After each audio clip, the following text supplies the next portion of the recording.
ಹೇಳ್ತಾನಲ್ಲ, ಸಾಹುಕಾರಿಗೆ ಹೇಳ್ತಾನಲ್ಲ.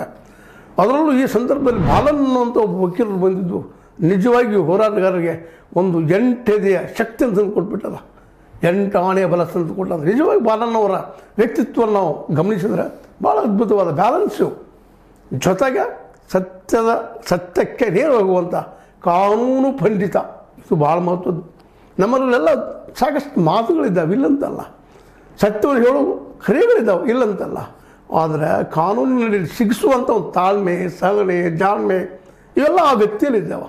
ಹೀಗಾಗಿ ಈ ಎಲ್ಲ ಹೋರಾಟಗಾರರಿಗೆ ಇವತ್ತು ಹೊಸ ಬಲ ಬಂದದ. ಅವರು ಎದುರಾಗಿ ತಿಳ್ಕೊಬೇಕಿದನ್ನು.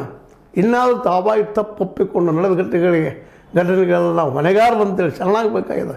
ಬರೀ 1, 2, 3, 5, 7 ಮರೆತು ಬಿಡ್ತಿದ್ದೀವೋ ಜನ. ಸೌಜನ್ಯ ಒಬ್ಬಳೇ ಆಗಿದ್ರೆ ಏನೋ ಇಷ್ಟರಲ್ಲಿ ಮರೆತು ಹೋಗ್ತಿತ್ತೋ ಏನೋ. ಯಾಕಂದ್ರೆ ನಾವು ಭಾಳ ಉದಾರಿಗಳು, ನಮ್ಮ ಜನನೂ ಎಲ್ಲಿ ಬಿಡ್ರಿ, ನಮ್ಗೆ ಯಾಕೆ ಬೇಕು, ಯಾಕೆ ಬಂದ ನೋಡೋದು ಬಿಡ್ರಿ ಅಂತೇಳಿ. ಇಡೀ ದೇಶ ಕೊಳ್ಳೆ ಹತ್ತು ಹೋಗಿದ್ರು ಯಾರೂ ಹಚ್ಚಿರ್ಬೇಕು ಬಿಡ್ರಿ.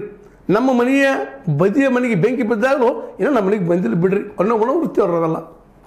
ನಾವು ಟೀಕೆ ಮಾಡ್ಕೊಳ್ಬೇಕಾಗಿದೆ. ಇದಕ್ಕೆ ಕಾರಣ ಅಂದ್ರೆ ನಮ್ಮ ಅಜ್ಞಾನ, ಸರಿಯಾಗಿ ಓದಲಾರದೇ ಇರೋರು, ಸರಿಯಾಗಿ ತಿಳ್ಕೊಳ್ಳಾರದೇ ಇರೋರು, ಸರಿಯಾಗಿ ವಿಷಯದ ಆಳಕ್ಕೆ ಇಳಿಲಾರದೇ ಇರೋರು, ಏನು ಹೇಳಿದ್ರು ಕಡಿಮೆ.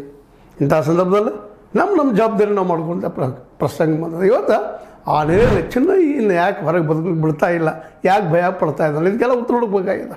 ಅದೇ ಕಾಲಕ್ಕೆ SITಯಲ್ಲಿ ಅನೇಕ ಅಧಿಕಾರಿಗಳು ಇವತ್ತು ಭ್ರಷ್ಟರಾದಾರ, ಯಾವುದೋ ವ್ಯಕ್ತಿ ಮಾತಿಗೆ ಮರಳಾಗ್ತಾ ಇದ್ದಾರೆ, ಹೇಳಿದ ಕೇಳ್ತಾ ಇದ್ದಾರೆ, ಬಲಿ ಆಗ್ತಾ ಇದ್ದಾರೆ ಅನ್ನೋಂಥ ವಾರ್ತೆ